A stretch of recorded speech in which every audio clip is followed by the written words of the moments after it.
So we're live. We're live. Hi, everyone, and welcome to the Nerdy Up North podcast. It's a nerdy podcast hosted by Northern Nerds. I am one of your hosts, Sam. And I am the other host, Paul, who now has his microphone working again. So please let me know if I sound like a demon. Not yet. But yes, we are back because it's Sunday and we are doomed to forever walk the earth on a Sunday and do a nerdy podcast till the end of time. Because I've got your blood and I said so. All of us Sorry. doomed to do podcasts till the end of time, Paul. Well, till your pisses off. All of us. And I grow tired of you. You're never leaving. Yes, we are joined by the Messiah himself, which is quite fitting with it being Easter Sunday. He has risen. It is nerdy motherfucking Jesus himself. And we've got... I gave him his title last night, and I think I'm going to stick with this title because I love it. It is Sexual Chocolate himself. It is Lee. I'm not Good calling evening, Paul. you Pleasure to be here. I am always. not calling you that name. You call us it off cam, so I don't know why you don't do it here.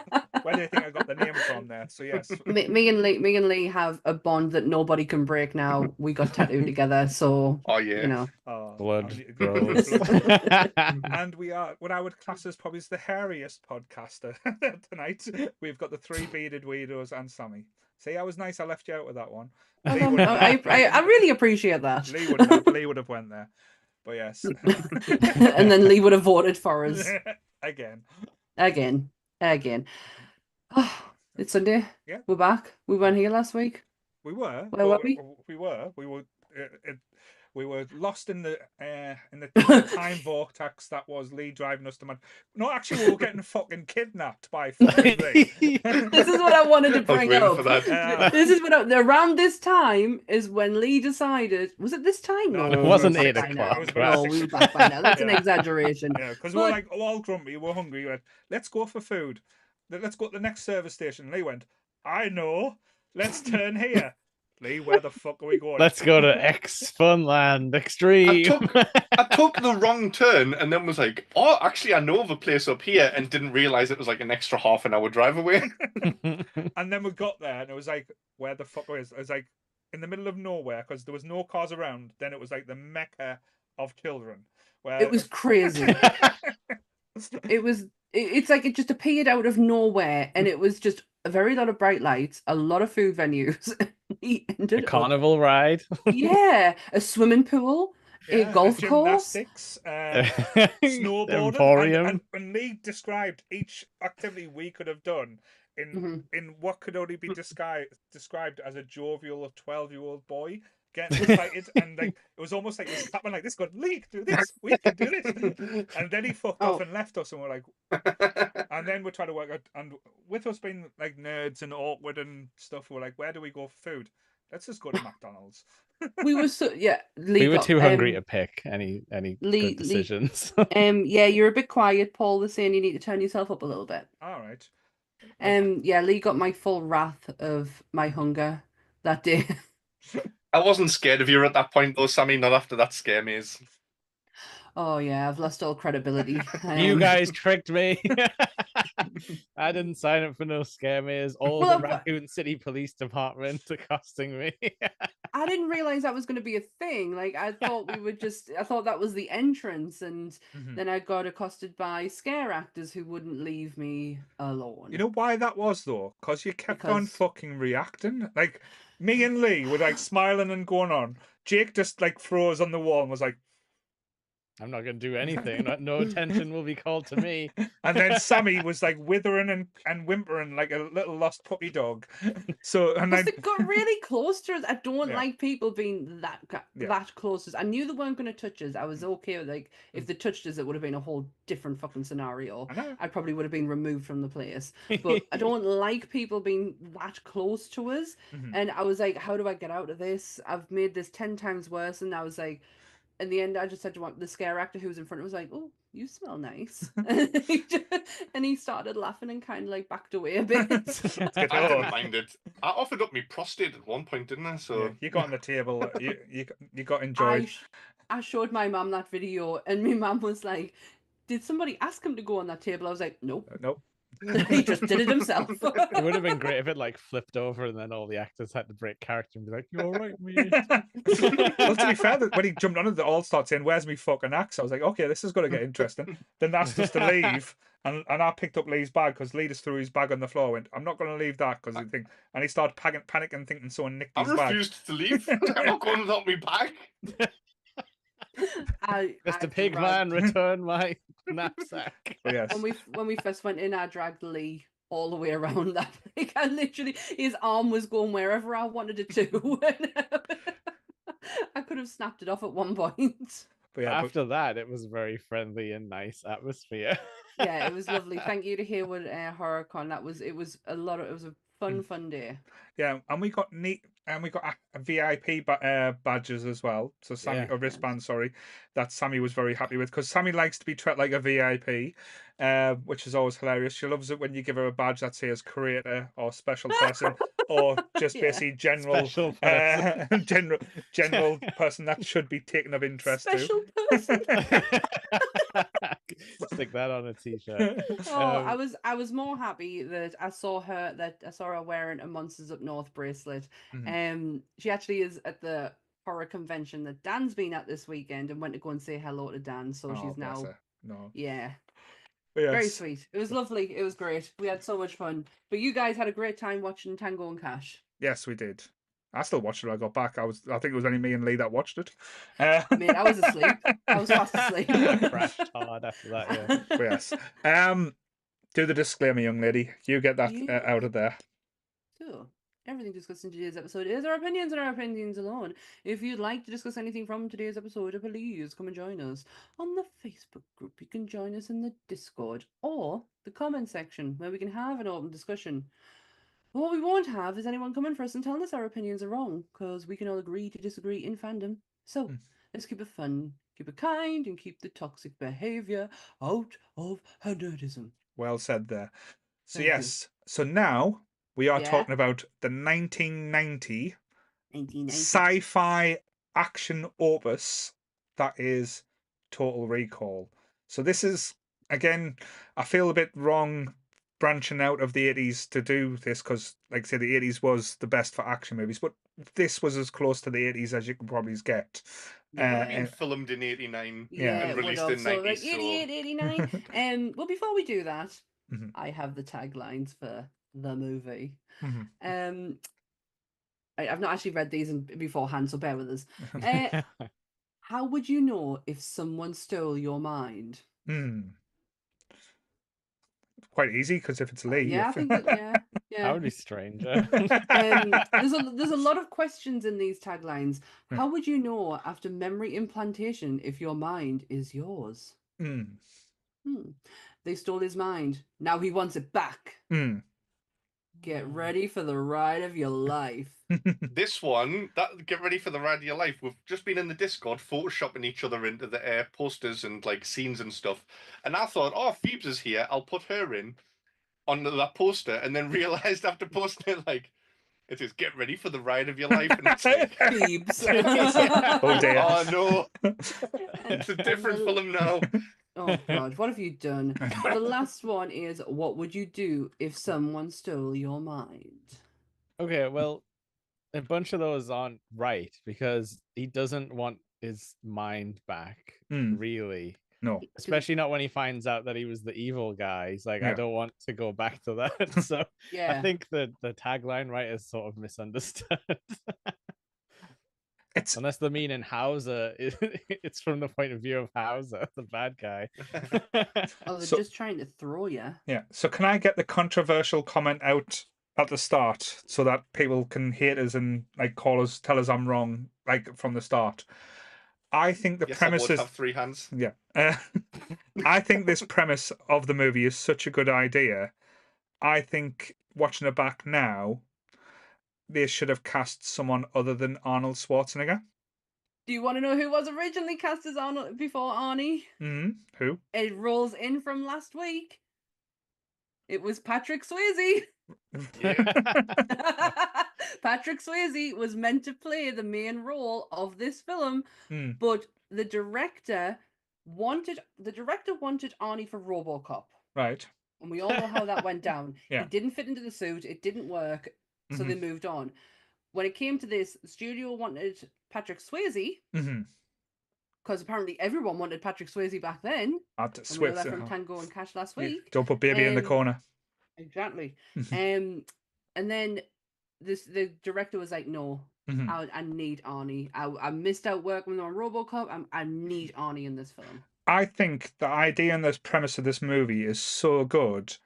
And again, the movie's good. Don't get us wrong. I love the movie. It is so fun to watch. But I think it does the story a little bit of a disservice when you have Arnie playing such a complicated and complex character and he can't emote. That's the thing. This if you wanted like the emotions, like don't bullshit me.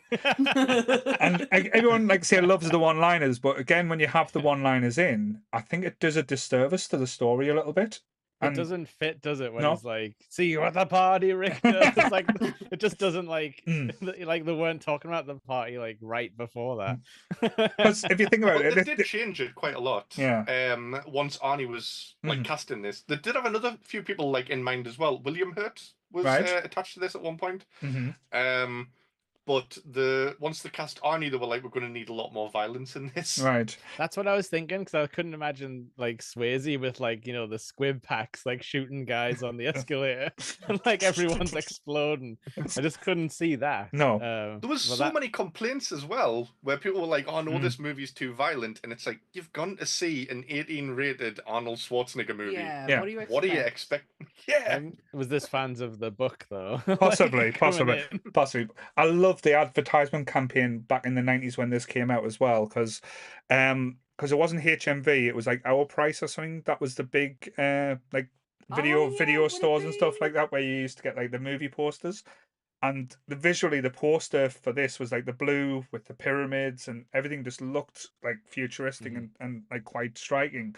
I remember as a kid going, "Oh, this looks amazing!" And you saw the trailers, and the trailers was always with the woman's head going, "I'm like 2 weeks," and then the head kind of morphing out, and it was like that part. It was like, how did they do that? It was like practical effects at its best type thing. That was kind of like the big campaign, but. Getting around to watch the movie, as you said, like being a fan of like Arnold Schwarzenegger movies like Commando, like Red Heat, even Predator, you kind of got the same vibe from this. But watching it now as like say an adult, it's kind of like, oh, this film like is good, but it had so much potential. Like if you think about like the undertones, like the political unrest, the fact someone's like a corporation's keeping everyone under control by like not giving them like the basic human rights, which is air. There's the whole backstory and like undertones of like an alien civilization that had technology that could thing. And again, answering the question, like, because you're never quite sure when you're watching this film. And again, this is one of the things I'll ask you like throughout this movie is this all real, or is this all was implanted due to Total Recall type thing? Because everything like has played its parts, like kind of ticks its box, but it's done so well. I think having like, and I think Phoebe, I give her a due in the chat, nailed it with the casting. Like if you had someone like Harrison Ford, how fucking like that would like again, because Harrison Ford does grumpy and like not saying. If you like, because I know Sammy's probably thinking of Harrison Ford from Indy and no, I'm thinking but more Star like, Wars. would it be not too on the nose with Blade Runner? No, but if you see the way he is as Decker in Blade Runner, Decker in this role would have been like, because he's kind of like conflicted within himself. Like, is he a replicant? Is he not? He's like, that's the kind of like performance that would have been quite good. Like because when Arnie's playing it, you don't feel like he's kind of second guessing. He's like, "Oh, is this a dream?" Like he says it like out loud. He goes, what if this is all a dream?" It's like there's no emotional weight or back to it. It's like that should have been a poignant, like really poignant statement, and it would have had a little bit more thing. And it's just like an off the cut. It's almost like what's it called? Chris Nolan's Inception at the end when the things keeps on spinning and you're waiting. The spinning It's top. that again. It's got the same type of thing, but I think the spinning top has more of an impact than Arnie's line, and that's such a shame because otherwise this movie is just full. Like it's fun, but it could have been like a lot more. Yeah, I don't think they really give you enough to make that kind of ending stick though, because like, you know, there's a couple of times when you call it a question like, is it real or is it fake? But it's proven fake. You know, like when the guy comes in the hotel room and he's like, we're trying to like get a message to you, like type of thing. Like they prove that's fake because he like starts sweating and stuff when he's about to shoot him. So I think like you can't do a swerve like how they did it, but yeah, that like you said, there is potentially another movie in here in this idea that is more like cerebral, but they kind of like quash any sort of second guessing like throughout this one. They're just like, nope, this is real. You are a different person now, you know, than you were before. Well, I think it's all a dream. Like, why couldn't that guy coming in just be part of his dream? The fantasy type thing. Yeah. But the main thing that makes us think this is when they're loading up all the stuff, someone goes, "Blue skies on Mars, that's new." And it's like, who the fuck could guess that, like, as a thing? Like, or even suggest that as a dream. Yeah. And then that happens at the end, and it's like, that's got to be a dream because they said it before they loaded them in. Yeah. No, definitely. I'm not going to lie, I was very confused all the way through this film. There's one thing which people use as an argument is like, he was dreaming about that lass beforehand. Yeah. So how could she be in this dream world? But there's this is completely off. There's the graphic novelization adds another bit in that isn't in the film, where he asks her what did she do before this, and she said she used to model for Recall. Right. So she could be one of the models in that simulation thing. It's an imaging scene, right? Yeah, interesting. Sorry, if you can hear you rubbing up against the mic, that's me cat. That's fine. He's decided to join us. You just can't see him because my room's starting to get very dark now. Yeah, I suppose like to be honest, I'd never really watched this film with the lens of like what is the secret meaning. Yeah. No, me neither. Because like maybe what Paul says though, maybe it's because Arnold's too like like, you know, he is the action star. Like, why would he be that buff if he wasn't some kind of like, you know, like henchman agent type of guy, like a military man? Yeah, no, I think Jake's right. I think Arnie takes you out of the film to actually see the hidden meaning behind everything else, because you just really focus on the performance and you're waiting for the one-liners and you're waiting for you know, the Arnieisms. And that's probably how I viewed it anyway, because I didn't even think about the whole, you know, the social political aspect and feel to it, because I'm too busy like, what's Arnie going to do next? What's he going to say next? But talking about like, say, the cast wise and stuff, because as I said, like, that's the negative. Can't talk about the positive, because like this was probably my first introduction into seeing Sharon Stone, who looked absolutely stunning, and she was great in this movie. And as one of the best female fight scenes as well. Like when she fights Arnie, though, she just hits them in the junk. Yeah, like over and over again. Yeah, I've got a story about that. So she really put herself into this role. Right. She went to martial arts training. And Arnie was so impressed with the dedication. Tennis training. Yep, the dedication. Yeah, the dedication that she brought to this role, that he actually entered her into the Stuntswomen Hall of Fame as a honorary member. All right. Because he was so impressed. He comes off as such a great guy in this movie, not just like not on the movie, like as a person.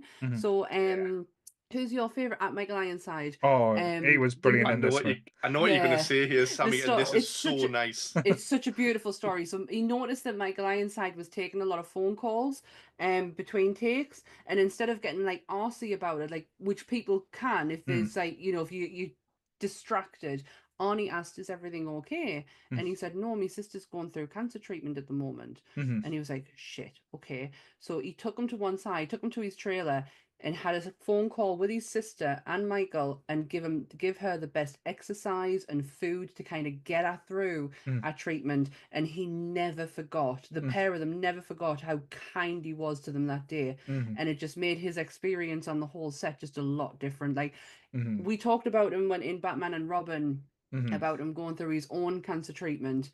And it just, he does genuinely come across as a great guy. And I know he bankrupt California, and I know he banged his nanny, but like he raises donkeys now, so you know. I think like he's one of those like complicated guys where like yes, he's definitely got like a lot of flaws, but he'll also like freely admit them. Which doesn't mean he never did them, but it means he's at least like thinking about stuff. He's accountable on, like, for his one actions. Track. Yeah.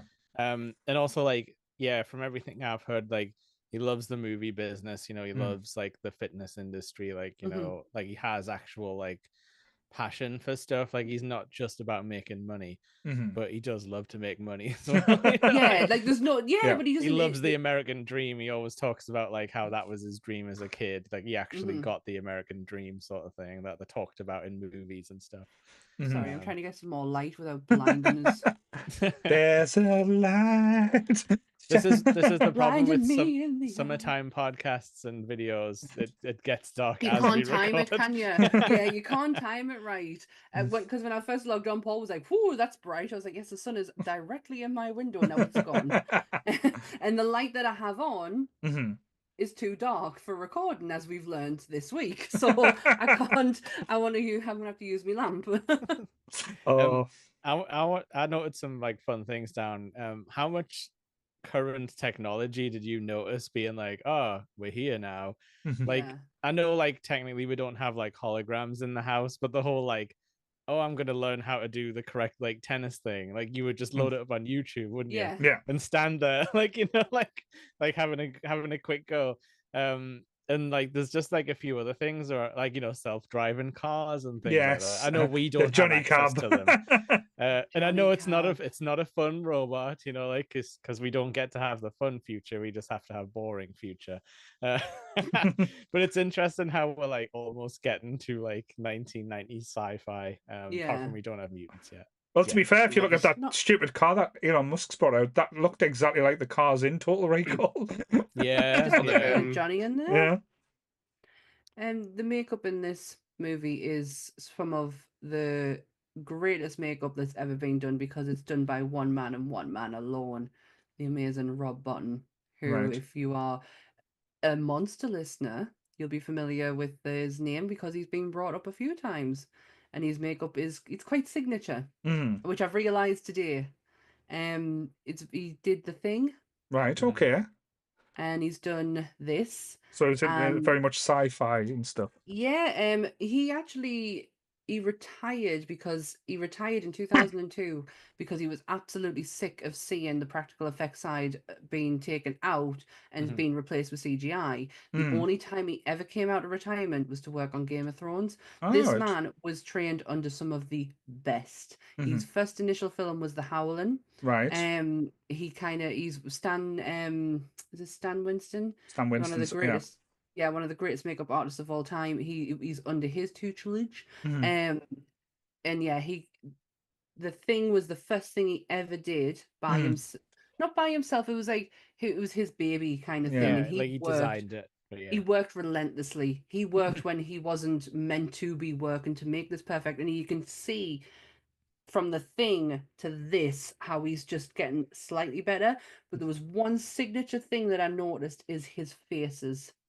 Yeah, they look like Rodney Dangerfield. All of them.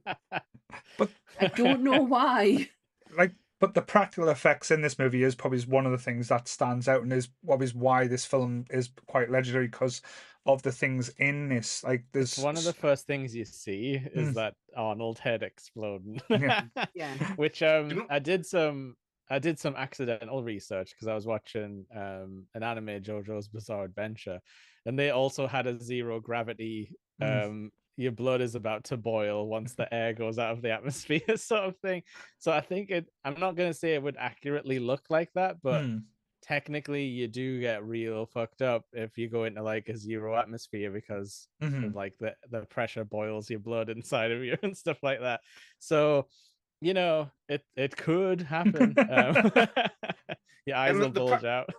The practical effects in this was so good that people were going up to the actor, I can't remember his name, asking if he was actually a Siamese twin, like as if he actually has a Quato. Because you see him in loads of different movies. What's he called? Marshall Bell. He plays Quato and George. He reminded us of a Kyle Reese for some reason. I was like, he's I'm got getting that like look Kyle about Reese. him. Yeah, he does. I'm getting Kyle Reese vibes off him. But the practical effects in this is just phenomenal. But there's a clear, distinct look when you know the practical effect is taken over and the actor is now starting to disappear underneath it. And I don't know do if a couple of really good transitions though. Like I know the transition works fine. It's just it's the afterwards. It's there's a definite glossy look to the face once you know that they are no longer like they're under the prosthetic now. But you know when they go. You know when they go reverse at the end, like I thought, because I was like paying real close attention. I was like, I'm gonna see the transition here, or it's gonna cut away. And it doesn't cut away, but it's actually quite natural how they like transition back to the footage. I was like, that's probably Rob's work, because the Howling, he took the American Werewolf in Paris transformation, and which Rick Baker did, and he used that in the Howling to kind of like create his own way of transitioning, because that was monumental. That was huge, the transition in American Werewolf in London, and that probably is how he's so good at transitioning stuff in movies because of that. I mean, it's just a guess. Rob Bottin is on the list for monsters because his career path is just, it's unreal. The work that he's done is absolutely fantastic. Good at making messed up heads. But there's a few, like talking about the heads, though, there's some iconic moments in this movie when it comes to like the stuff. Jake's already said at the start, you see the eye bulge and the head explosion scene, which is kind of repeat at the end. There's also when, like, one of the most disturbing scenes I found was when they get the tracker out of Arnie's face. Oh God! And he's like it's such a clever scene though as well. Like he's been given the secret suitcase full of all the equipment he needs to get him to Mars and thing, and he's been tracked down with Michael Ironside's bad guys and all this jazz, and it's very much like action troops there. But he's put that, and he's like, oh, you need to get the tracker out of your face, and you think it's just going to be a little minute thing, like a little thing, like something like cut in behind the ear or something. No, he uses one of the most prehistoric tools I've ever seen. Like it's supposed to be sci-fi. It's basically like a cooking tool with a little claw at the end. It goes grabber. It's like a little grabber, you know, at the arcades. Like, grab like that. Yeah. I've had Don't worry, it's self-guiding. when I had my nose operation, I had something quite similar put up my nose for them to that had a camera on it. It's not nice. And not much makes me cringe, but that scene just makes you shudder. It's when the size of it. It's when he's like, oh, when you hear the crack, that'll be it, and I'm just like, oh. Yeah, and he was like, then you'll know that you've got it. That's impressive though, how he does that, because it's like Arnie's eyes are behind there, and it's his face is kind of like moving about it. The work that Rob does is absolutely unreal. I don't like that scene though. That scene makes me it gives us nightmares actually. Like, I checked out the video game this week, and that was about as far as I got, up to the part of getting the briefcase. So is the video game just the movie played out in a video game, or can you? Was it like a side scroller or something? Was it? Yeah. You like run around the streets with like millions of people attacking you, which is kind of accurate. You know, like at the start when he gets like found out or whatever, and all the goons are running after him and his construction buddy. But no, you end up fighting like homeless people before he gets the suitcase, and that didn't happen in the movie. No. Well, the homeless person tries to steal his suitcase. It's like that's just some old lady. He was mean. I'll tell you what they do have in the game: the skeleton sequence when he's behind the scanner thing. Yeah. And he jumps through and he's like, through it. See, I think they missed a trick with that as well. Like when you saw the skeleton scene, I thought we were going to get like a whole, like, watching now, it's like a fight scene, Mortal Kombat scene, bones breaking. I thought, That would have been fucking amazing. Oh, can you imagine if they did like X-ray moves? Like Arnie's like, wow. Like karate chopping someone's like neck breaking and stuff like that. He did a couple of good karate chops. That I didn't think Arnie had a chop in him, but he did a few good ones. When they ambush him and they like drag him around the corner, he karate chops somebody in the head, and this guy's head kind of explodes. Is his hands that powerful? Like, it seems like anything that Arnie touches, things just bleed. Like when he gets cornered by them people and he's like snapping necks, he's like just got blood all over his hands. He's like, oh, I know, like like that's like his ex-friend, but he just immediately goes to like snap his neck. No, actually, sorry, no, he like rips his arm off. Yeah, he like puts him down on the ground. He's just good. I'm just like, you were his friend 10 minutes ago. Do you not want to ask him some more questions? Like, why are you being a dick? But yeah, the guy who kept saying, "I've got 5 kids to feed." I was like, I swear to God, this better pay off at some point, because you've said it so many times. There's got to be a payoff. Pays off, but it kind of doesn't. No. It's like, really. It was very much like it felt like Labyrinth at that scene though, when it paid off, when Sarah's getting chased underground by that monster thing. That's what it felt like, and then Arnie was like, "Oh, I got that little drill. I'll kill you." Can you answer a question for us? The guy who comes in to tell him basically everything, and he actually tells you the whole plot of the film as well if he's paying close attention. Who is he? Where do I recognize which one? him? The one who's like the main guy, Ronnie Cox. On the phone. The one when he's in the hotel room and he goes in and he tells him that this is not real, and the doctor. And he actually explains the whole plot of the movie. He's in loads of 80s movies, but he's in Total Recall. You need he was in Tango and Cash. If you need a scientist, he'll be there for you. Lightning Jack. He was in Bill and Ted's Bogus Journey. That's it. He was in Scrooged. Is he like the teacher or something in Bill and Ted? I can't remember now. But... No, I know. No, that's it. That's where I remember him from, because Arachnophobia. That's where I see him from. He was the doc. He was one of the people that got killed by the spider. I'm sick of spiders. Eight-legged freaks are phobias. But yeah, so like when it all like kicks off and he has to go on the run, that was when my brain was like, oh, okay, the sort of the interest in sci-fi is kind of over now. Yeah, we're into the action. It's very much in sections, isn't it? It's like the sci-fi part and the actiony part, and they're very separated. I noticed that towards the end. I was like, oh. Yeah. So with just a lot of fighting going on right now. There's a little bit of like spy intrigue, but not enough. You know, when he's like, "Oh, go to the hotel under a fake name," like that. Yeah, that stuff's all fun. But I think like it takes them like 40 minutes, I think I clocked to get to start going to Mars, which in a movie all about Martian stuff, it's quite bold of them not to go there for like a good chunk of the movie. Again, this is where like I think, not saying that it's not clever, but when it comes to like surveillance and stuff now, this is meant to be a futuristic movie, and we know what it's like being in a surveillance state. You can't go anywhere without your picture or anything being seen.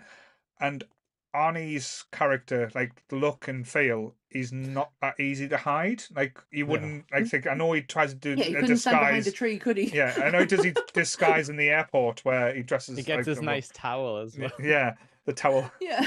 I nearly said something that I was like, nope. Nope. That's not going to be a soundbite for me.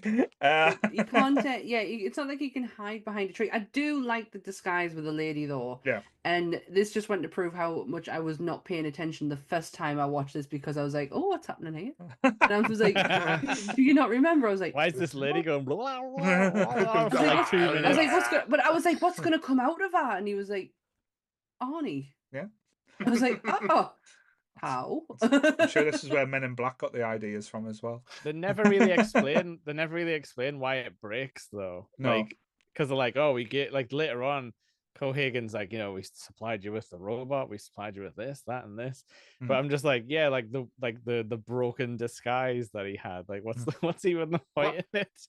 It wasn't really broken though, because it's like as if it's only going 2 weeks.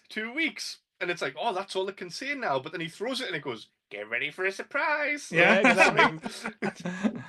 There was one more line in him. there was a lot of choices in this movie as well.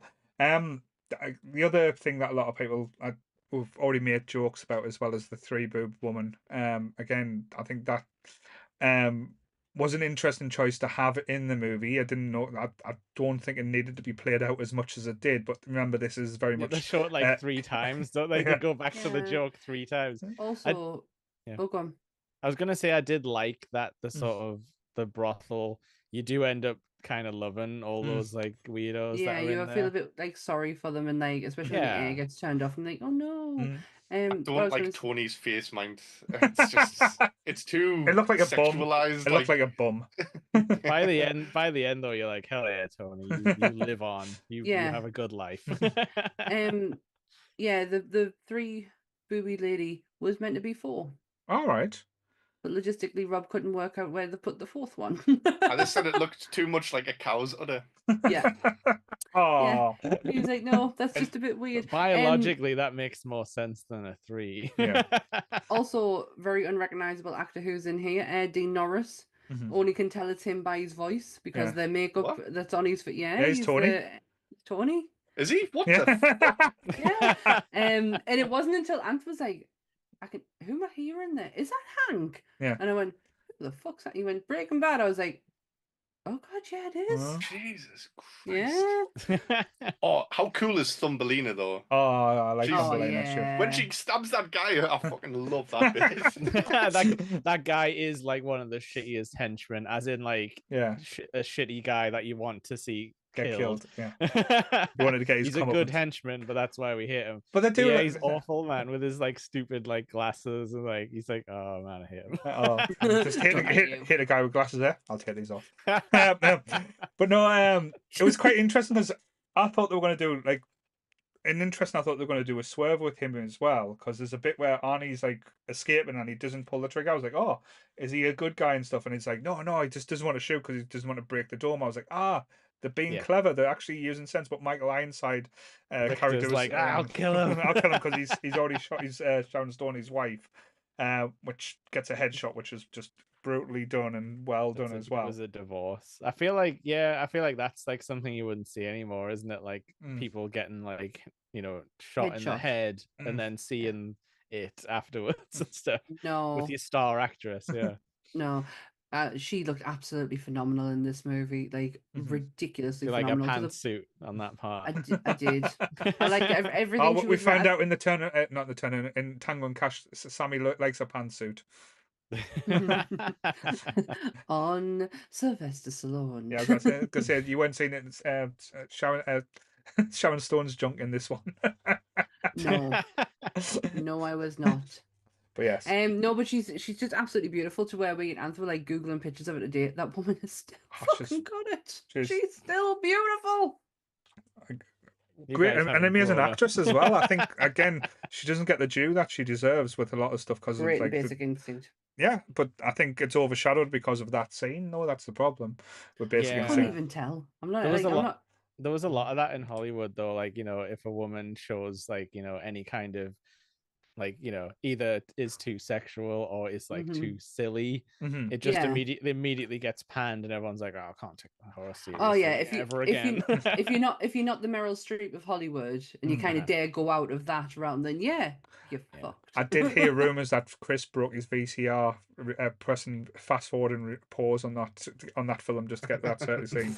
Just rumors I'm getting out there. I mean, like to be honest with you, like the three boob lady was like the talking point for the children on the schoolyard about Total Recall. 100%. I mean, I was like, obviously this was like, it would have already been out years at that point, but this was like, up there in the ones that people would mention just for this reason. And then when you watch it and you're like, oh, there's a lot of grotesque sci-fi. This movie isn't sexy at all. No, when I was looking stuff up about this, like if you just Google Total Recall, one of the suggested things is, what is the most paused moment in Total Recall? And I was like, it's going to say the three boobed lady, and it's like, yep, of course it was. But or the horrible part when they're in bed together at the start, it's kind of that creepy. Is so awkward, isn't it? It's like, oh, I don't want to. But again, if that was done with a different actor, It might have had a completely different feel to it. No, I'm kind of seeing where you're coming from with this, mind. Yeah, it's like at the start, he has this really meaningful moment where he's like, I feel like I was supposed to be like more than this. This was like a really emotional scene, and there's just nothing back. It's like Sharon Stone's giving you great stuff to work with. It's like, oh, you are someone special. You're someone special to me, and it's like, oh, that's really great. And Arnie's like, okay. It's like, oh, it's like, gonna put the news back on. It's like, oh, I can. It's like it was a Simpsons episode, and what's he called? Wolf Castle. Wolf Castle was like in front of us, but that's only like again, as an action piece, as an action movie, it's perfect for fitting for Arnie.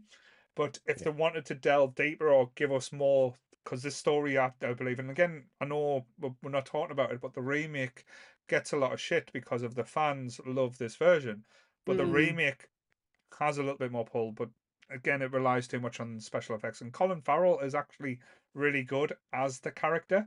It's just the law was compared to this because they wanted as the action muscle mass blown like thing, but blown out Arnie. Yeah, I'll tell you what I did really appreciate about this movie that I definitely wouldn't have thought much about at the time. Like nothing gets in the way of the action and the silliness. Like there's no like, oh, he's someone would call the police on this. Like there's no like worry of that stuff. And I do love how bold it is to just go like balls to the wall and be like, no, yeah, like these super assassins are just gonna shoot into the crowd, into a train, and we don't have to worry about them getting arrested and the story being stuffed. It just goes.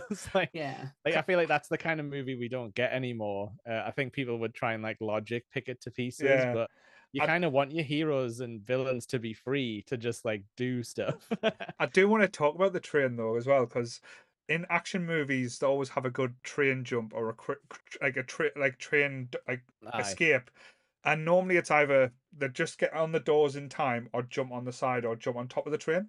I love how they flipped it a little bit this way, where Arnie was just running alongside it. He shot the window and jumped through the window while it was moving. I was getting that again. I've never seen that done like that before or anything. And then how he just stands up and everyone's just like standing there like normal, like nothing had ever happened. I was like, I mean, this is just a mental.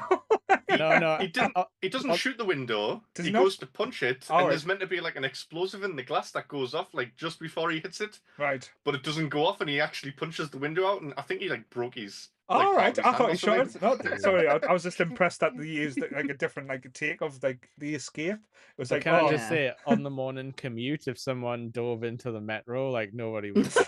like that just is imagine. realistic. Would you not give him a side eye, Jake? When you're like, well, yeah, they do give him a side eye. He wouldn't say anything, and then he would watch the little adverts on the screen. So the conveniently placed adverts that are always what he wants to have a look at that particular time. So tomorrow morning, we need to send Lee on a mission to see if we'll get him to send him at the metro.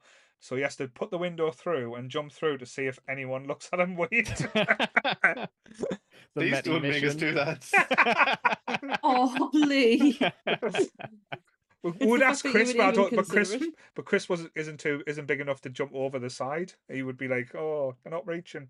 You would fall down the gap. Yeah, that's serious. People don't do that. I wouldn't even be able to put the window out, and people would just see his brain on the window and think I'm doing that guy. Like, get off the road now. Yeah. This is my train. We've already had Northern Toll. But also, which I thought was an interesting choice for this movie, because it didn't really quite fit in, but I can understand the tones. Is the fact that when you're on Mars, they said that the rays of Mars mutated you, but also give you powers. Like everyone seemed to be a psychic on Mars. Yes, yeah, they did say that. They're like, oh yeah, he didn't pay for good, domes. And now everyone's psychic mutants. I'm like, okay. So you think he would have been using them? Have one on his staff. I guess he had Benny, but he didn't have psychic powers. No, but it just seemed like an interesting choice. You guys. He did technically have 3 hands on his person. Again, see, he lied. He lied to us, but yeah. But like the main bad guy as well, like Ronnie Cox, who's like notorious 80s bad guy and like all the. He's my like, all-time favorite. Like, if you need an evil CEO, Yeah. he's the best. Oh, I like the one from RoboCop. He was the one from RoboCop. Was he? Yeah, that's why he's the best. That's why I like him then. I didn't I was know trying to remember that. where I recognised him from. Because he looked like Yeah. a Beverly Hills Cop as well or something. Yeah, he was in Beverly Hills Cop 1 and 2. He looks quite different. You are right. He looks quite different considering RoboCop's only a couple of years, or you might have been filming back to back. To be honest, it makes sense because it's the same director. Because when we had it on today, Anthony was like, "I'm getting total RoboCop vibes from this." And I was like, "Is it the same director?" Do you know what I love? Anytime they call Cohagen on the video phone, he's just like, "God damn it, Richter, you do better." he's always like, "I hate you." You suck, Richter. He's like he's doing something else while he's waiting for the call to connect. I thought the monitors at the beginning, where he goes to go and have his holiday, and they've got the monitors. What a pointless bit of equipment that is. Yeah. I love the recall scene, like how weird that company is, and how how creepy the guy is, but also he's like Arnie's. He's the only one who's nice to Arnie, really, throughout the film. Also, very fast to come up with a solution of I'll refund him, get him out of here, erase his brain. Yeah, we don't know who he is, but he was very. It's like you've done this before, 100%. Yes. Yeah. But I love him when he's just chatting his way through the thing, and he's just like, he notices the little secret agent bit on the bottom. He's like, "Oh, let me paint you a picture." He tells him the whole. It's like, well, I can't spoil the story, but it's really great. But coming because as Jake said a little bit earlier, modern technology now, where they're starting to implant things in people's heads and stuff, like they're doing things like Bluetooth, so you can get Bluetooth directly in your brain. They're doing things where there's things in your Chris hand. Has got implants. He's got diabetes tech. No, and they've got things where you can get your your dongle thing for your debit card implanted into your finger and your hand and stuff, so you can just you can. In America you can do it. That would be fucking dangerous for me. So if you're just walking up, you can just put your hand on stuff to get to pay for goods and services. You do the finger guns while you're paying. Yeah. and I know in Japan, because there was a travel show where instead of using your bank card, you would just register your thumbprint. So you don't have to take your phone or your card. You just put your thumbprint on the thing, and that's you making a purchase. Like in the hotel in this one. I won't even put my card on my phone. Like I know they're not having me thumbprint on my hand. But how far? But how far are we from implanting memories?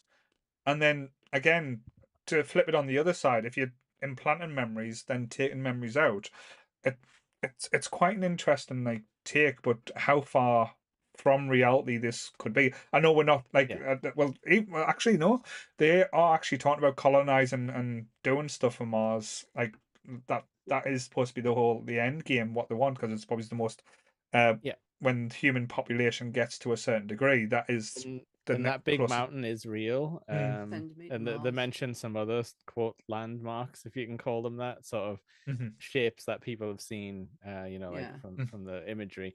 But yeah, I don't know, the brain stuff is weird, because I know humans have a history of dabbling with electroshock to sort of change people's sort of brain electric impulses, but I think you would have to completely map the human brain, as in people don't really understand fully what all of it does.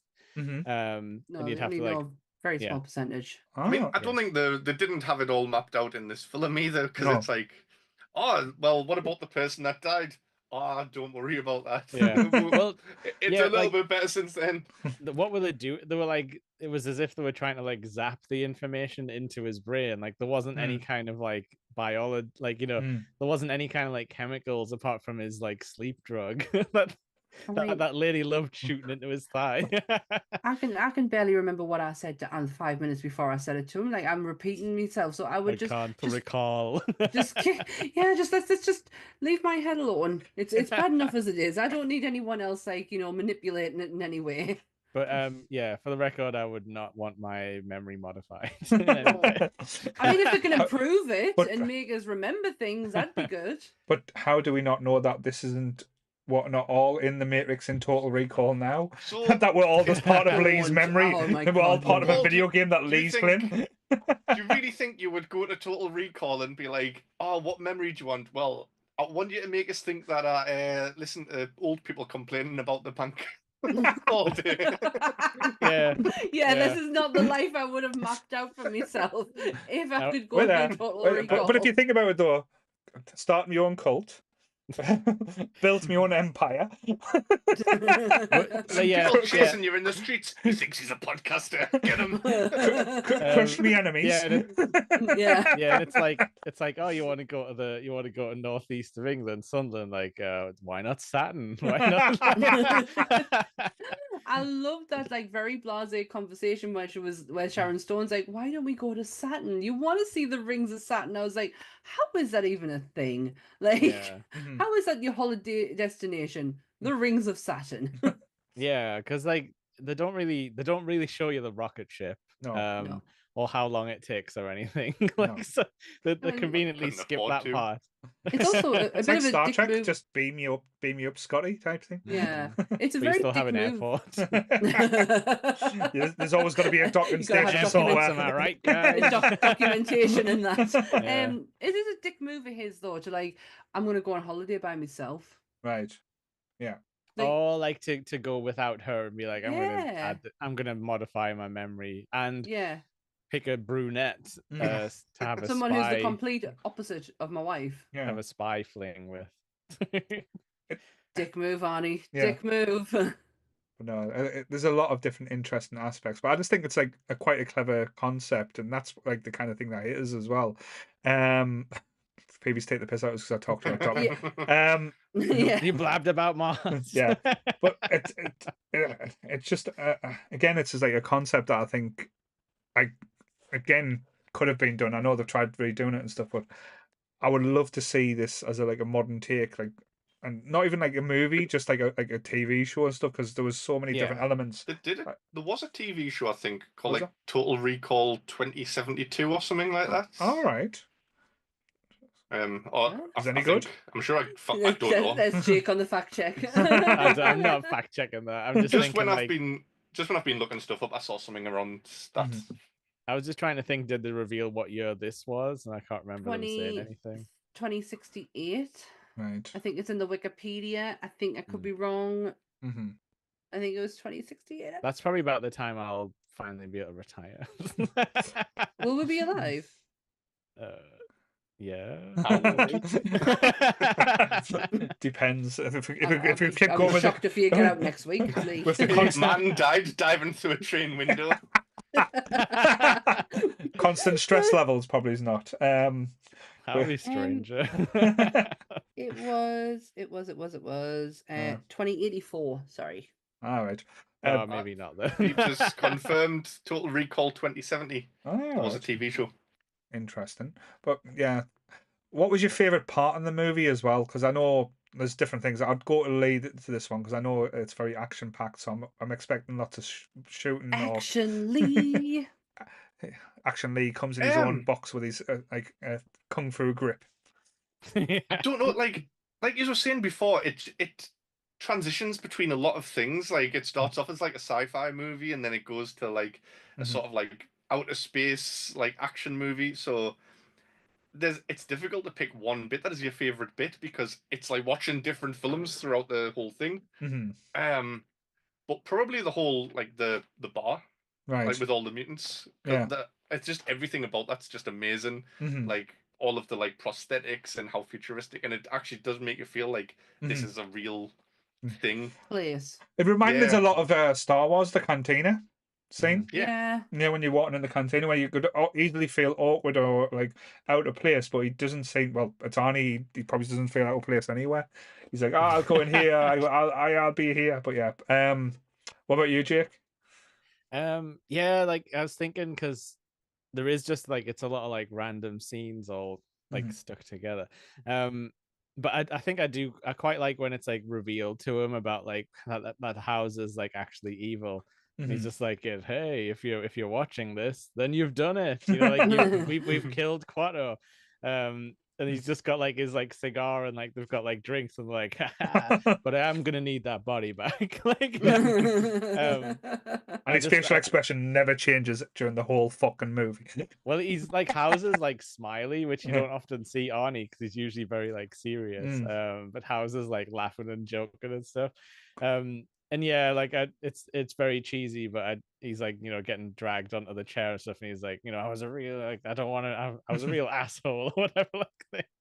But then, you know, I do like how Cohagen commits like the ultimate like bad guy faux pas, which is mentioned in Austin Powers, when he just leaves the room before like before the procedure's done, you know, like to make sure it actually happens. He's just like, yeah, I'll catch you later at the fun party, which we never get to see, unfortunately. But yeah, he just like that's, you know, you've got to wait to make sure that, you know, the action star actually gets dealt with. You can't just leave it to the inept scientists who try to attack him with a fire axe immediately as soon as he starts kicking off, which I thought was a bit much. It was like, oh, I'm just gonna chop him with this axe, I guess, because he's decided to rip the manacles off. Yeah, there's a few like Arnie has to fight himself out of a chair scenes in this as well. What about you, Sammy? What was your favorite moment or experience in this movie? I love the bar scene. I did like being around amongst all the mutants. But I just love seeing Sharon Stone kick the shit out of Arnie. Yeah. Repeatedly crotch-shotting him. It was the amount of times they went back to it. It was different shots as well. They weren't really playing the same one. I think he learned his lesson the first time because she did get him to where they had to end up getting something to protect him because she went full force. But yeah, I just love seeing her kick the shit out of him. It is a lot of moving parts in this film to where it's like it's hard to pinpoint like, oh, I really love this bit, oh, I'm sticking around for this bit because it's so fast, like moving, and you're trying to like, I don't know if this is your experience, but definitely for me, I'm trying to figure out what the fuck's going on. Yeah. So I'm like trying to like pay close attention to make sure I'm not missing anything, because I have seen this film before. This isn't my first viewing. Shock, I know. But I couldn't remember it to where I was like, so what's this about again? He was like, memory. Yeah. I was like, I think that's probably the best description. It's not a film. If you've watched it a long time ago, you remember moments or scenes from the movie, but you don't remember the story. I couldn't remember what the reactor whole first half. Yeah. Which is, I don't know if that's a sign of a good film or not, because we kind of went back to it to kind of like, because we knew there was something there. Yeah.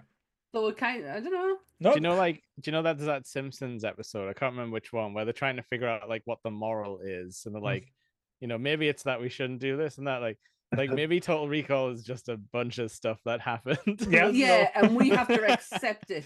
There's no real moral. It's just like, you know, he saved, you know, saving people is good. Yeah. Now you're a different person with a different partner. Go live your Mars life. Let's all go to Mars. But go get your rest to Mars. But that's the thing, though. Arnie even like his character explains in this like, oh, it's too perfect. Everything's explained too well. And he's like, the bad guy's like, was it fuck? It's like everything went wrong and stuff like that. It's like, it would have been amazing if we saw the stuff behind that they kind of talked about. It's kind of like we only saw like the things that was like affecting Arnie, which I can understand it is geared towards him, but this, it was weird because Cohagen was like didn't want to kill him because he was like genuinely his friend when he was evil. And I'm not saying Cohagen should have had like, you know, like emotional arcs where he's like, you know, like thinking about the good times or whatever. But it's an interesting concept of how like that's their explanation for why he wouldn't have him assassinated. It was like, I want my friend back. That's why it would be like if Lee had to turn Chris good, and then he didn't get to turn him back again. He broke his memory. Did you break him? Did you break Chris?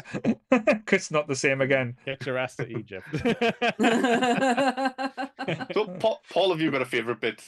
You haven't said yours. Yeah, there's No, there's a lot of That's what I was moving. waiting for. No, there's a lot of moving parts in this movie. And again, probably like what I found the most entertaining, and I'll put the clip out just before the podcast gone live, was the like the fight scene between Sharon Stone and I can't remember her name now. When it just came up in the like elevator and she just blows everyone away, and Sharon Stone conveniently hides around the corner. And they have this full-on martial arts, like, because there's no like saying they've had martial arts training, but the moves they're pulling off, they're doing throws, they're doing judo flips, they're having a full-on like match, and it's like honestly one of the most entertaining. It's very 80s. It's very, because there was a lot of like a mismatch of like Western and Eastern kung fu movies when Bruce Lee came over. Like everyone tried to copy it. Like was it China O'Brien? I think was one called. Like there were ninja movies, and it was very much in the feel of that type of thing. So lots of sound effects and like whooshes and like. I would not say that was very 80s. That fight mind. I think that's really modern, because 80s it would just be they just grab each other and pull each other's hair and slap each other a bit, because back then it was like women don't fight, they just slap each other. But you have to remember though, Aliens had come out. Kick each other's ass. Yeah, Aliens had come out, so it's showing like women can be like the heroes and But things. Also, yeah. Arnie kind of championed for Sharon Stone to be part of the Terminator franchise, because he was that. No, he was. It was just. No, I'm saying I would have liked that. That would have been quite. Yeah. He championed for it. The dedication that she put into this whole film, he was so highly impressed with. Could you imagine Sharon Stone as a female Terminator though? I'd be very confused. Probably would have been better than Kristanna Loken in Terminator 3. Yeah. Yeah, I mean, a mop could have done a better job than that. I can't blame her. It was just a bad film, to be fair. Terminator 3 is another movie that has a bullshit story but very good action scenes. But didn't they try and turn like that into like a PG? It's like, how the fuck can you try and get a Terminator film to PG? I was like, by having them crash through a lot of buildings instead of kill people. Do you know what though? That's like the Terminator, Predator. There's so many franchises that we've seen that have had not the greatest of sequels later on. We still go back and watch them. We still go and watch it. If a new one comes out, we still go and watch it. It's because the the idea is such a good premise. It's just. It just needs to be taken with care, and not like sometimes they're overcomplicated. That's the problem with them type of movies. It's just like, oh, we've got a robot that wants to change the future, so it's come back in time to kill someone so that he can't stop the revolution. So it's like, it's such an easy premise. Why do you keep fucking that up? Yeah, like time travel is hard enough to deal with. So didn't get me started. Endgame messed me up with that one. I was like, no, this is not. Just give us Hot Tub Time Machine. What happens if Lee discovers time travel and goes back to try and stop the podcast? Not if I had a time machine. I would just. Sammy's just said the right film for this. Hot Tub Time Machine. I would be back being the lead singer of Motley Crue or something. You do not want to have Vince Neil's life. I'm telling you now. To be fair, you do not want to have that life. Lee would try and swap places with Tommy Lee so he can marry Pamela. Heather Locklear. Yeah. Yeah, he's married Heather Locklear first. We could go back and be Metallica, and then we won't sue Napster, and then maybe we won't get free music. Yay! Yeah, maybe we won't be in this like DMCA hellscape of YouTube. That's why I'm talking to you, YouTube. I don't want to put up with Lars Ulrich for 20 odd years. No, I would be Jake would be Lars. Yeah, there you go. You two of them. You I don't know who you're replacing. James, maybe. James Hetfield. Yeah, you can do a good James. You don't want to be the bassist because it keeps swapping them out. So True. Nothing else matters. But yeah. So I'm glad there hasn't been loads of Total Recall sequels, though. I know you've said a couple, but like, I'm glad it didn't become like the Predators franchise or the RoboCop franchise. There's like too many. When movies like this, you're never going to see the likes of it again. No, it's never you can't replicate it. You can't do it over again. This stands perfectly where it needs to be. This movie. I think if you try to replicate it, people's always going to compare. So again, you just change, like, again, make it rather than a sci-fi action movie, turn it into a bit of more political drama, or like say go into like that part of it, or like different worlds and stuff like that. Again. Oh, just come up with a new idea. See, this with is a new title. See, this is my argument again. A lot of people are against. I'm not saying you're wrong, because like I say, that's the thing. And again, I've learned this from having these type of conversations, because I was one of those saying you can't remake this movie, you can't remake that movie. No, I never say that. Yeah, it's just different stories and different ways of people telling them stories. You don't have to tell the same story. It's No, like you've got, and again, yeah, and I know that's not what you're saying, Sammy. So don't worry. It's just I think I had that conversation in the group this week, because I put a post on the Facebook page just saying, "Are you for or against remakes?" And everyone's like, "Oh, I'm against remakes." I was like, no. "But why?" Because like if you look back, like there's a remake. Like people think, "Oh, Little Shop of Horrors, that's a remake." The Thing from 1982, that's a remake. It's just different ways of telling stories, and it doesn't have to be exactly like the original. It's just put your spin on it. That's not what I mean. I think Hollywood sometimes kind of can get stuck in a pattern of, let's just replicate this again. Let's try and reclaim this again, when there's thousands upon thousands of different stories that have not been told. But I am not opposed to anyone who wants to do a remake of something. And I think I learned that when we did the Candyman episode for Monsters, because Jordan Peele was very like there's inspiration that comes from it. And I kind of understand that people get inspired. Actually, it might not have been Candyman. It might have been something else. But just it's people get inspired by what they've seen, to where they're like, oh, I wish I could have done it this way. And they get that, they actually get that opportunity to do that and show you how they would want you to see this film. I don't mind stuff like that. I just wish sometimes Hollywood would like branch out a little bit. Yeah. You know, go for a different thing. Pick a different story. Please don't remake Death Becomes Her. I think like pick some different like directors and writers as well, because you tend to see a lot of like it gets consolidated into like a handful of people. I think that's where we get like sick of stuff. Yeah. But yeah, Paul, that's super interesting. Like that people are so against remakes. Like I've always thought there's like a bit of a selfishness around nerds where oh, it's like it's mine. You can't. I'm not sharing this with people. But on top of that, they don't want new stuff to come into the lore. Like they don't want to have to learn new stuff. So they're like, oh, you can't, like I remember people weren't taught on like Rogue One when that idea was floated around. And I'll bet you it was because they were like, oh, you can't add stuff to the original Star Wars. I don't want to learn any new information about like the rebels and stuff. These people are clearly not comic book readers. Yeah. So because if they were, I'm going to break the internet here with two statements. They should remake The Goonies, and they should remake Back to the Future.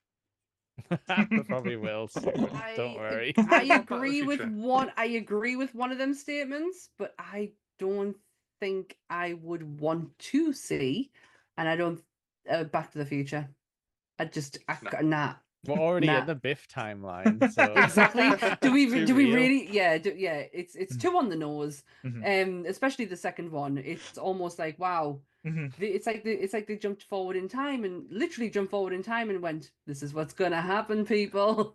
Apart from the never made cars that run on trash, just more expensive minerals. No, but they do have them 3D advertisements, like the Jaws 4, like 40 odd. Like, they have them in Japan. Didn't some cars in America get converted to run on cooking oil and stuff like that? So kind of. You can do bio oil, but no, you can't just put like Apple cores in from the trash can. God, but Lee, we're gonna go on this now. Me and you, Lee. Let's make it happen.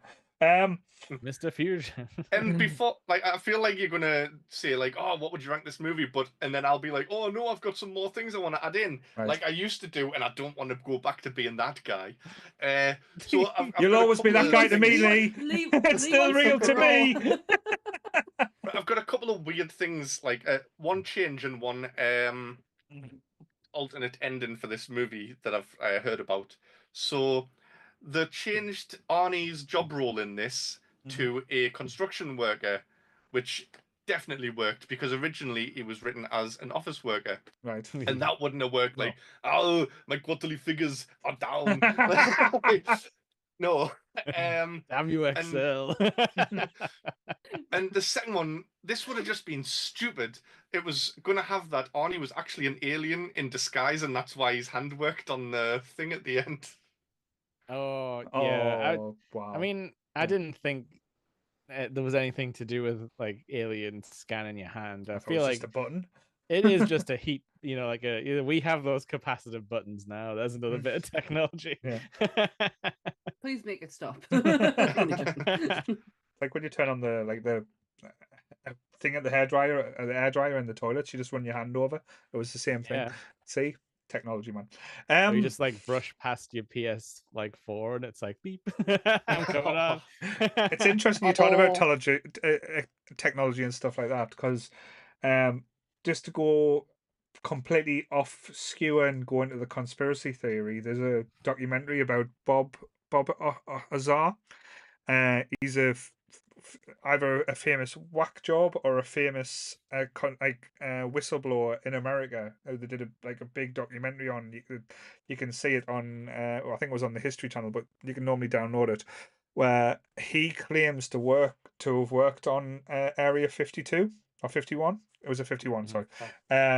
And he explained, like I say, the technology that we're seeing now, they had in the 70s, and they were developing in Area 51 from like alien tech and stuff, like using more magnets for stuff, or using like certain elements where it's like touchscreens or scanning and stuff. All them elements that's coming out now, like in America, and like in thing, is stuff that was developed in the 60s and 70s from alien tech. So again, it's just wondering, like, say, if getting ideas from that type of elements from these sci-fi writers as well, they might be getting these ideas from the like kind of true life as well, because it's things that were coming so true and coming thing from, as you said, from things that we were watching, saying that's so futuristic, that'll never happen, but they are happening. Yeah, let's hope that one sci-fi writer's shit doesn't come true, because then we're all fucked, because L. Ron Hubbard was a fucking sci-fi writer, and look what happened. Look what he created. let's get the helicopters out. Fuck you, Scientologists. I'm kind of mad that we skipped over like dirty future though, like like Star Wars and Aliens and like this movie. Like we've just gone straight to like pristine, like white shiny tech. What happened to like oh, like my space, like my hover car is like a machine. You gotta like hit it with a hammer to get it working and stuff. Yeah. Yes. So yes, Lee, you were right. Have you got any more tidbits before that you want to explode on us? No, nothing I can think of. No. Well, thank you for that sexual chocolate. So, so as we said, for the Action April, we have changed our rating system a little bit. We're not rating this on like how you feel as a movie, like you enjoyed, out of an action score of 5. How do you feel this scores as an action movie? Okay. So I forgot about that. Yeah. So Lee, we'll go with you being the Action Jackson. Maybe it's a 4. 4. Okay. Yeah. Are you sure, Lee? Because you change your mind all the time with your ratings. Like, how long is this film? It's like an hour and 50 minutes long or something. And for that, I don't think there's enough like fights or gunfights. There's no explosions in this film, is there? There is a few. There's a few little ones. Johnny Cab explodes. But there's no cool guy moments though. You know that. Yeah. I get what he means. Yeah. Apart from the consider that a divorce. That's like the only cool guy moment after a quote after a kill, really. Yeah. And pulls Victor's arms off. I know the fight in the elevator is quite a good one, where he's like he pulls him up and just rips his arm off, and he's holding his arms. He's like, "Hey!" That wasn't like the right quote for after that. Like, what does he say? Like, "I'll see you at the party." Yeah. Like, he should have said something along the lines of like, "Consider yourself disarmed" or something. This is why you're Action Lee. This is why Lee, you haven't been hired yet to do Punch Up Our Action movie. So what about you, Jake? What are you marking out for action score out of 5? I'm gonna give this 5 because I love me a squib exploding bullet body things, and this film has it all. Also, like, everyone that you want to die horribly dies horribly, which is always good action points for me. Especially Cohagen, because he spends all of the movie being shitty about giving people air. Yeah. And then he ends up with no air and, has to deal with the consequences of that. See? It's his own actions coming back to bite him. Yeah. Actions have consequences, people. Learn from them. But that's why I love like this era of action, is because it's like it's big, it's messy, it doesn't like apologize, and like it fits the tropes, you know, like we're saying, like Arnie jumps through a window, he like stands up, he's barely got like a scratch on him. It's the kind of things they talk about in Last Action Hero. Mm-hmm. You know, like he has like a shower 5 minutes and he's like, I'm back to like, you know, pristine hair and everything. And I just love that. I love how it's like totally unapologetic, like never stops. But then you do get little bits and pieces of like another universe and stuff. Like, yeah, cool. It's a good action movie. It's a good action movie. What I'm saying. What about you, Sammy? It's a hard one for me because I like this film, but I wouldn't class it in one of my top Arnie films. It's not something that I've frequently gone back to, like some Arnie films. So, but I can't say it's a bad film because it's not. Yeah. But if we're rating it on action alone, I'm probably gonna have to go and agree with Lee and go with a 4. Right. Because I did feel like this was very a broken film and not like. I don't know if I don't know if it's like because you know we're coming off the back of Tango and Cash and that was action packed like all the way through. Yeah, I think that's where I sit with it. I think I'm a 4. Cool. No, that's fine. It's a hard one. It's a hard one to rate. Not necessarily.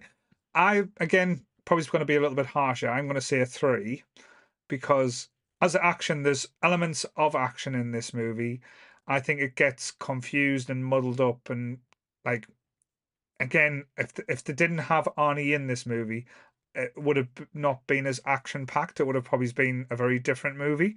But yeah, I can't imagine Swayze pulling some guy's arm off that he used to work. Shut up, man! He'd Roadhouse them all. Roadhouse. I think Swayze versus Michael Ironside at the end would have been a lot more believable. I feel like we've missed a lot with Swayze, man. Ironside, you know, with all these castings. Ironside was a killer, man. Richter was like.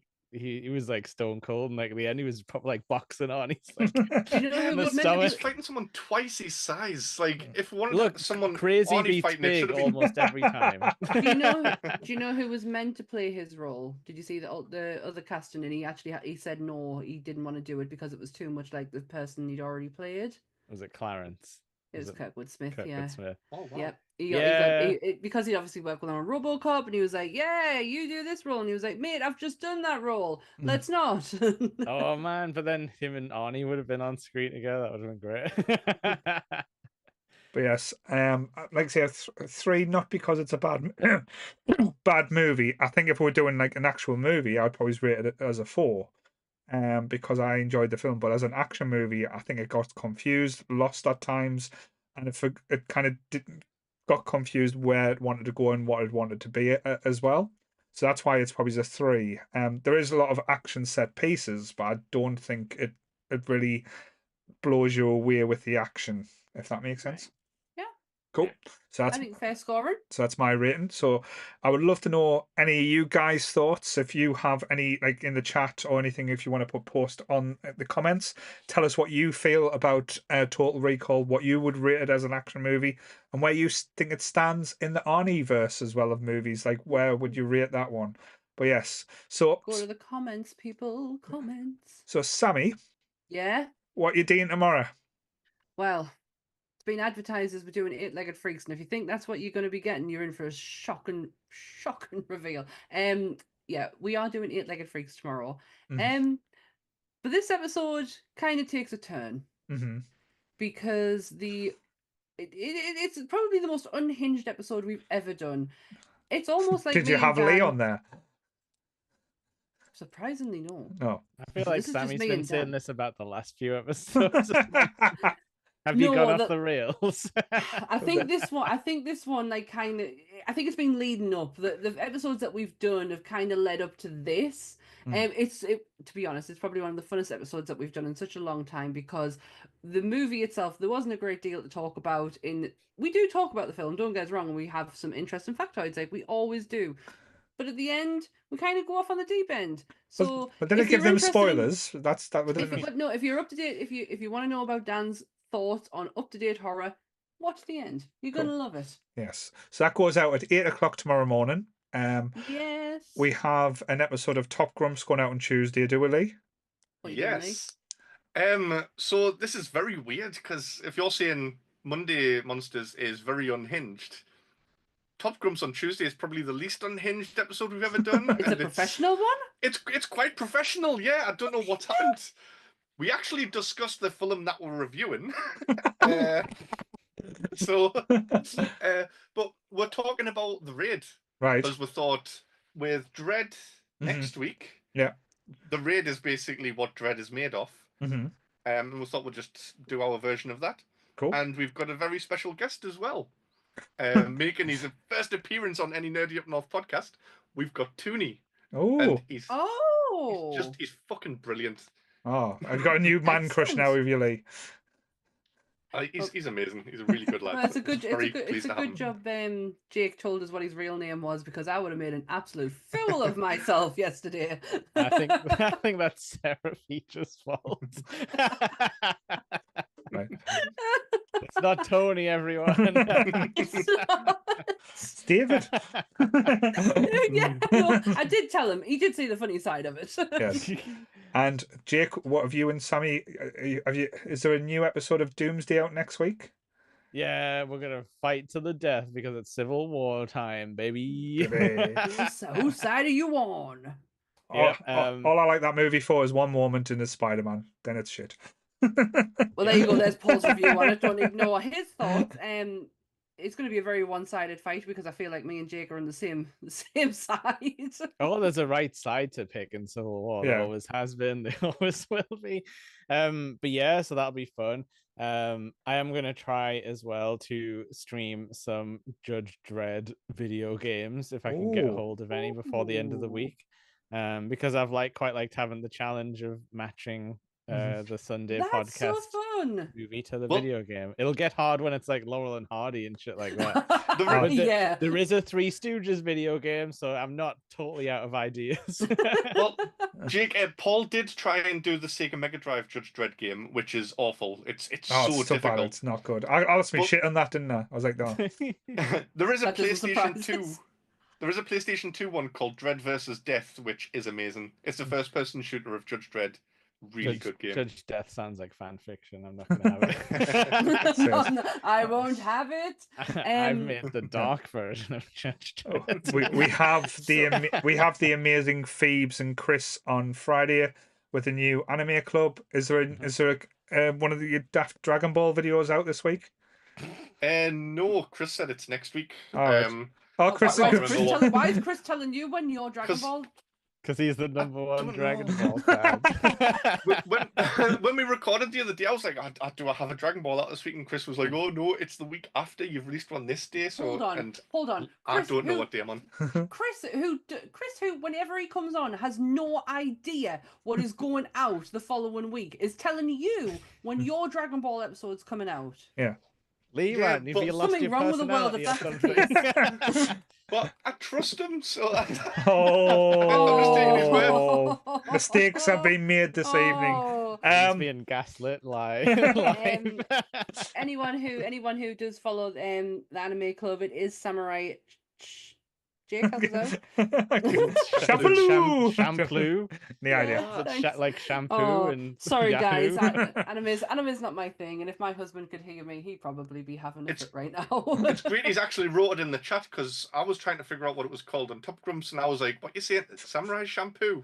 That's just some guy washing his hair. And as Lee said, next Sunday we are doing Dread, not the Stallone version. We're doing the Carl Urban version. We have Lee and we have the lovely Phoebe joining us as well. Is Carl Urban going to be joining us? Well, if it ain't the invisible cunt. To be fair, I love saying that. Has Lee got one of these? Or? No, not yet. I will not one day. Yet. Did you hear that? Not yet. Oh, no, Tune in next week, guys. I am the law. Remember? I am not surprised after your spending spree yesterday, fella. I'm glad Bex doesn't watch this. Thanks. Yeah. Don't do silly things. So please remember, like, share, subscribe, and hit the notification bell so you never miss an episode from any of the Nerdy Up North crew. This episode will be available for your listening pleasure tomorrow afternoon. So if you are listening to us hit the notification bell on there because you will be notified as soon as the episode drops. And remember, don't be a grump, be a top grump. Stay in it. I'm joking. I would have murdered you. So you can steal his. Go on, Lee. I'll let you do it. Same back channel. Let's fucking go. Stay nerdy, everyone.